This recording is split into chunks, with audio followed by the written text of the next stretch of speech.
नमस्कार दोस्तों, मैं देवेंद्र पारिक स्वागत करता हूं आपका जीके बाई डीके चैनल पर। दोस्तों, आज हम पढ़ेंगे प्रधानमंत्री के कार्य, दूसरा हम पढ़ेंगे मंत्रिपरिषद के बारे में, और तीसरी जो हम महत्वपूर्ण बात पढ़ेंगे वो है प्रधानमंत्री के सचिवालय सेक्रेटरीट के बारे में। चलते हैं, शुरुआत करते हैं। सबसे पहले हम देखेंगे प्रधानमंत्री के कार्यों की जब हम चर्चा करते हैं तो सबसे पहले हमें यह देखना होगा कि प्रधानमंत्री बनता कौन है।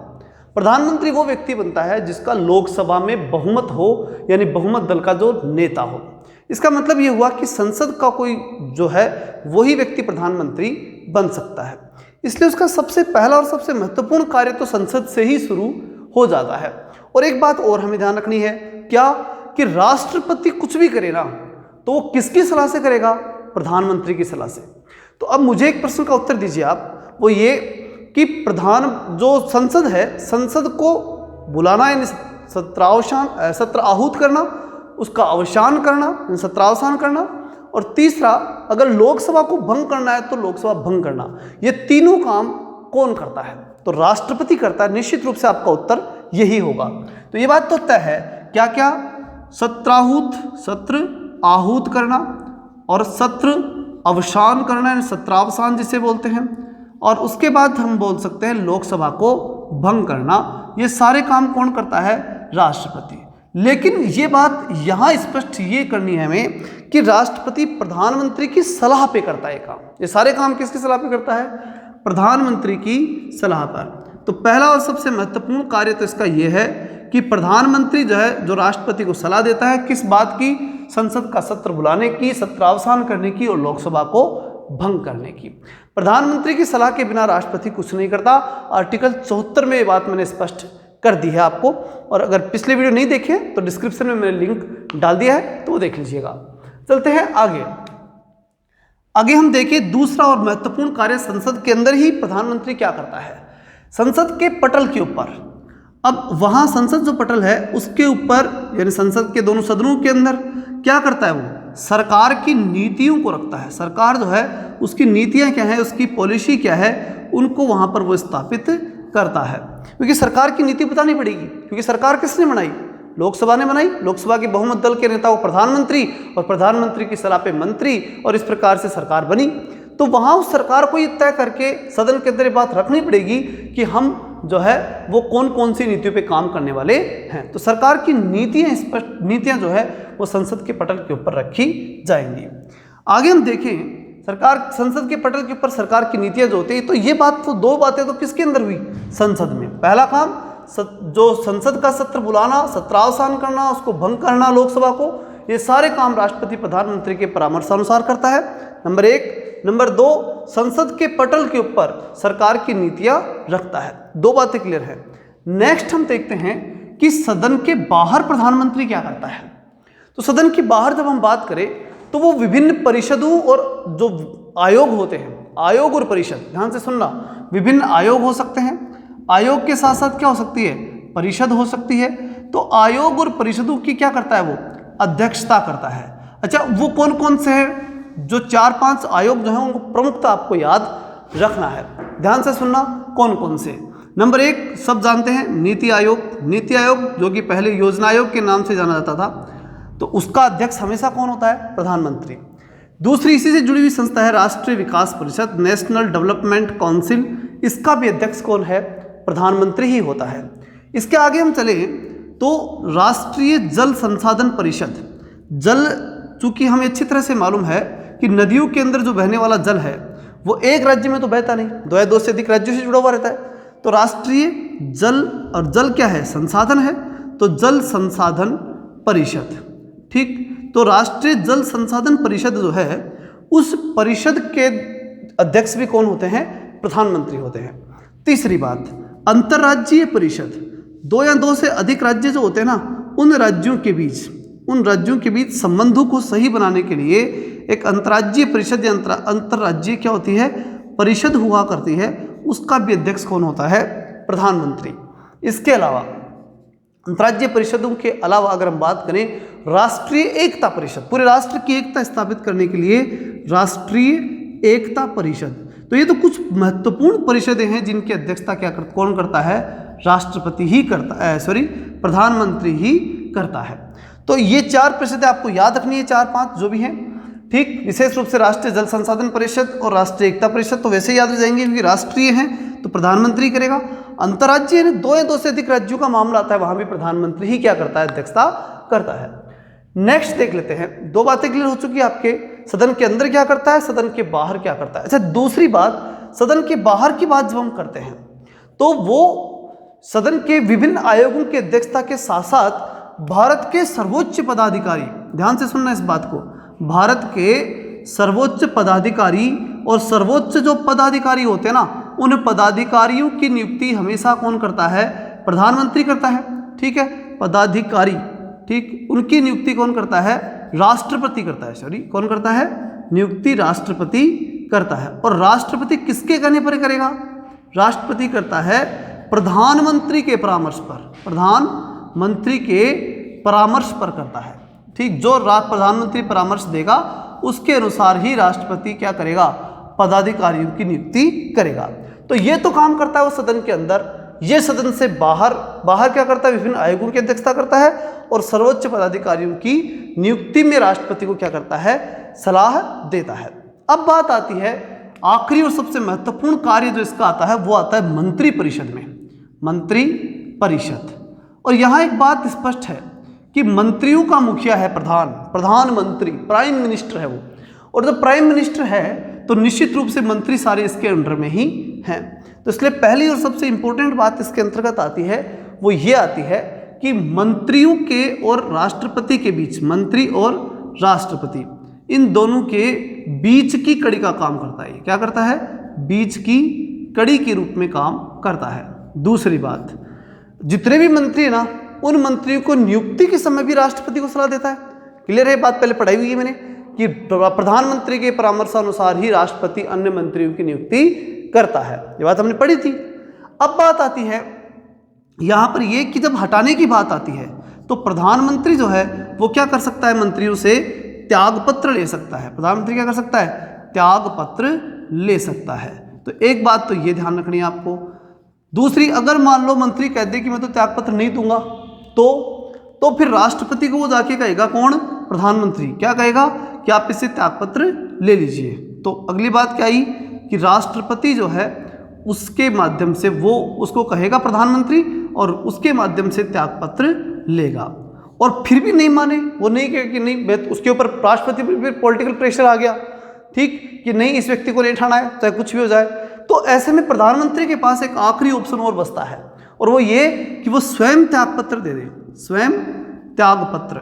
और जैसे ही स्वयं त्यागपत्र देगा, ध्यान रखना बड़ी महत्वपूर्ण बात है, नोट ला के लिख लेना इसको, कि जब प्रधानमंत्री इस्तीफा दे दे, त्यागपत्र दे दे, या फिर प्रधानमंत्री जो है या तो वो खुद त्यागपत्र दे दे या फिर प्रधानमंत्री एक काम और कर सकता है और वो ये कि उसकी मृत्यु हो जाए, मान लो किसकी, प्रधानमंत्री की। तो ऐसी स्थिति में स्वतः ही पूरी की पूरी सरकार भंग हो जाती है।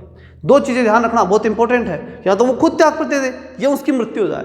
तो ऐसे में सरकार स्वतः भंग हो जाएगी, फिर से आपको नई सरकार बनानी पड़ेगी, मतलब नया प्रधानमंत्री, फिर उस प्रधानमंत्री की सलाह पर अन्य मंत्री। तो इस प्रकार पूरा सिस्टम ही वापस नया बनाना पड़ेगा। ये यहाँ पर चीज तय हुई। तो 3 प्रकार के कार्य इसको करने पड़ते हैं प्रधानमंत्री को, सदन के अंदर करने पड़ते हैं, सदन के बाहर करने पड़ते हैं और मंत्री परिषद में कार्य करने पड़ते हैं। ये तो थे प्रधानमंत्री के कार्य। अगला जो कंसेप्ट है अपना वो है कि मंत्री परिषद जो है वो क्या है और कितने मंत्री हो सकते हैं भारत में, अधिकतम मंत्री कितने हो सकते हैं। और अगली चीज मंत्रिमंडल जो सचिवालय है वो क्या है, इसको देखते हैं। इससे पहले इसका स्क्रीनशॉट ले लीजिए। चलिए, तो 2 चीजों के बारे में हम और जानेंगे। एक तो मंत्री परिषद। मंत्री परिषद क्या होती है? देखिए, मंत्रियों की जो परिषद का मतलब हुआ कि मंत्री जहां बैठेंगे वो क्या कहलाएगी, मंत्री परिषद कहलाएगी। मंत्रियों का काउंसिल है, सारे मंत्री जहां बैठ जाएं वो मंत्री है। इसमें केंद्रीय मंत्री, राज्य मंत्री, उप मंत्री, सारे मंत्री एक जगह बैठ जाने चाहिए। एक प्रश्न उठता है जो काफी एग्जाम में आता है कि मंत्री कितने बने। सबसे इंपॉर्टेंट प्रश्न है ये कि मंत्री बने तो कितने बने। तो इसके लिए 2003 के अंदर एक संशोधन हुआ, 91वां संविधान संशोधन, ठीक। और उस संशोधन के अंदर एक बड़ी बात तय की गई, क्या कि 2003 में 91वां संविधान संशोधन, उसमें यह कहा गया कि लोकसभा जो है ना उस लोकसभा में जितने सदस्य हैं, लोकसभा में क्या है, सदस्य, और उन सदस्यों की जो संख्या है, लोकसभा की सदस्य संख्या जो है, उस संख्या के 15%, कितने प्रतिशत, 15% से अनधिक, अनधिक का मतलब कि इससे अधिक नहीं होने चाहिए, अधिक नहीं होने चाहिए। क्या नहीं होनी चाहिए, मंत्री नहीं होने चाहिए। ठीक है, लोकसभा की सदस्य संख्या से 15% से ज्यादा मंत्री नहीं हो सकते।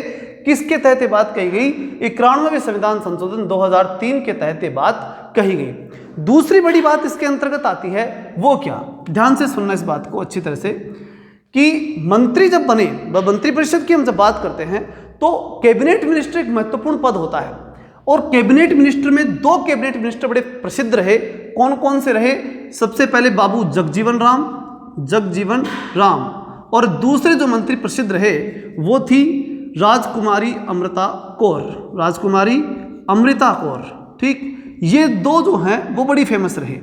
राजकुमारी अमृता कौर जो है, ये भारत में एक ही विभाग में, ध्यान से सुनना, एक ही विभाग में सबसे लंबे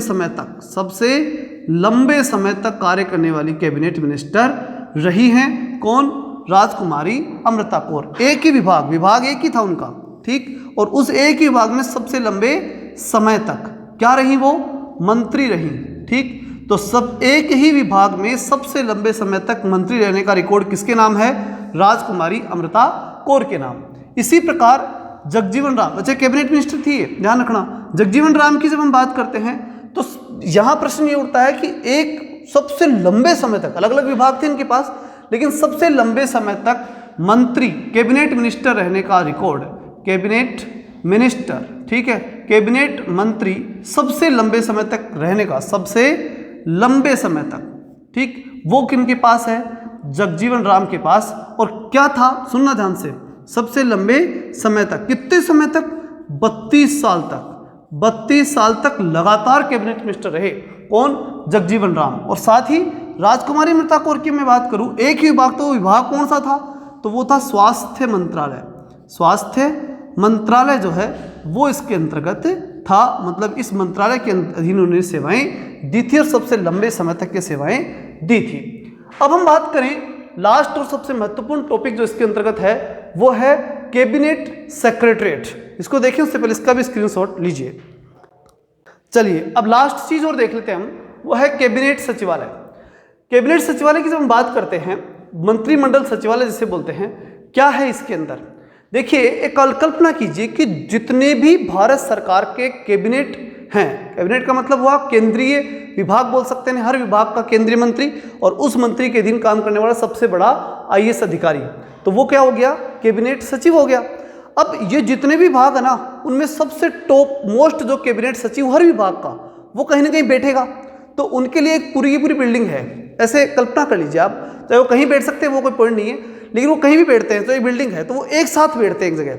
अच्छा, वो बैठेंगे तो क्या कहलाएगा, वो पूरा का पूरा, वो जगह पूरी की पूरी क्या कहलाएगी, कैबिनेट सचिवालय कहलाएगी।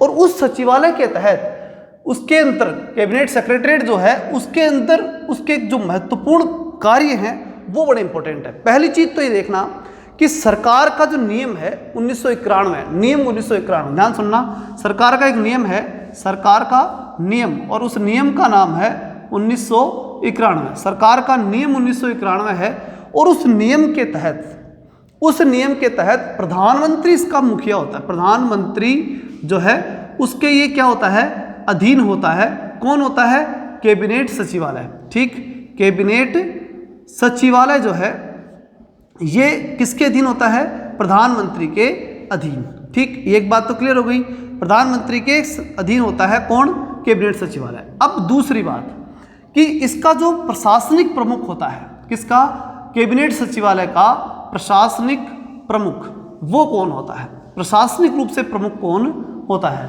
तो कैबिनेट सचिवालय का प्रशासनिक प्रमुख जो हुआ करता है वो होता है कैबिनेट सचिव।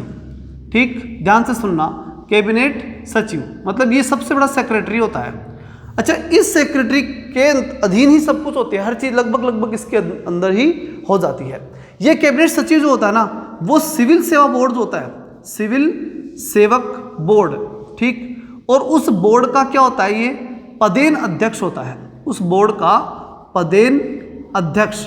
अर्थात ये कि जो व्यक्ति कैबिनेट सचिव बनेगा ना, वो ऑटोमेटिक क्या बन जाएगा, सिविल सेवा बोर्ड का, सिविल सेवक जो बोर्ड है उस बोर्ड का पदेन अध्यक्ष मतलब अध्यक्ष बन जाएगा। ये बात तय हो गई। अब ये करते क्या है, यानी ये जो कैबिनेट सचिवालय है उसका कार्य क्या है, ये करता क्या है, इसका महत्वपूर्ण जो चीज़ आती है वो है कार्य। काम क्या है इसका, तो देखिए सबसे पहला काम तो ये है इनका कि जब मंत्रिमंडल की बैठक होती है ना, मंत्रिमंडल की क्या होती है, बैठक, उस बैठक में कोई ना कोई काम होंगे, तो उन कार्यों के लिए सूची तैयार करना, कार्य सूची कि क्या क्या काम होंगे, किसमें, मंत्रिमंडल में, उसकी पूरी की पूरी सूची तैयार कौन करता है, कैबिनेट सचिवालय तैयार करता है। दूसरी बात, अब उसको कोई ना कोई सचिवालय सहायता चाहिए, किसको, उस मंत्रिमंडल की कार्य, उस मंत्रिमंडल को जब वो काम कर रही होती है उसे कोई सेक्रेटरी हेल्प चाहिए, तो सचिवालय सहायता, सचिवालय सहायता जो है उस सहायता की बात आती है। सचिवालय सहायता कौन करता है, कैबिनेट सचिवालय करता है, किसकी, मंत्रिमंडल की। और तीसरी और इम्पोर्टेंट बात जो इसके अंतर्गत आती है वो ये कि जब ये लोग काम कर रहे होते हैं, मतलब पहली बात तो क्या हुई, मंत्रिमंडल की बैठक की कार्यसूची बना के दे दी, फिर वो काम करें तो वो काम कर लिया। तीसरी बात ये आती है कि जब जितने भी मंत्री होते हैं ना वो आपस में लड़ सकते हैं, और उसी प्रकार सारे मंत्रालय भी लड़ सकते हैं, तो मंत्रालयों में समन्वय स्थापित करना, क्या करना, मंत्रालयों में समन्वय स्थापित करना, ये काम भी किसका है, ये प्रमुख रूप से कार्य किसका है, कैबिनेट सचिवालय का है। तो तीन प्रमुख कार्य हैं कैबिनेट सचिवालय के, एक मंत्रिमंडल की बैठक की कार्यसूची तैयार करना, दूसरा सचिवालय सहायता करना इसको, और तीसरा सभी मंत्रालयों में समन्वय स्थापित करना। प्रश्न आपसे पूछा जाएगा कि कैबिनेट सचिवालय किसके अधीन होता है, तो प्रधानमंत्री के। और अगर ये पूछा जाए कि कैबिनेट सचिवालय का जो प्रशासनिक प्रमुख होता है, ध्यान से सुनिए, प्रशासनिक प्रमुख, ठीक है, तो ये कौन होता है, कैबिनेट सचिव ही होता है। तो ये था दोस्तों आज का महत्वपूर्ण टॉपिक, कंप्लीटली पूरे प्रधानमंत्री का टॉपिक कंप्लीट हो चुका है। यहाँ पर कुछ भी अगर इसके बारे में पूछना है तो कमेंट बॉक्स में जरूर लिखिए, और अधिक से अधिक दोस्तों के पास से शेयर कीजिए। नए हैं तो चैनल को सब्सक्राइब कर लीजिए, लाइक कीजिए। जय हिंद, जय भारत।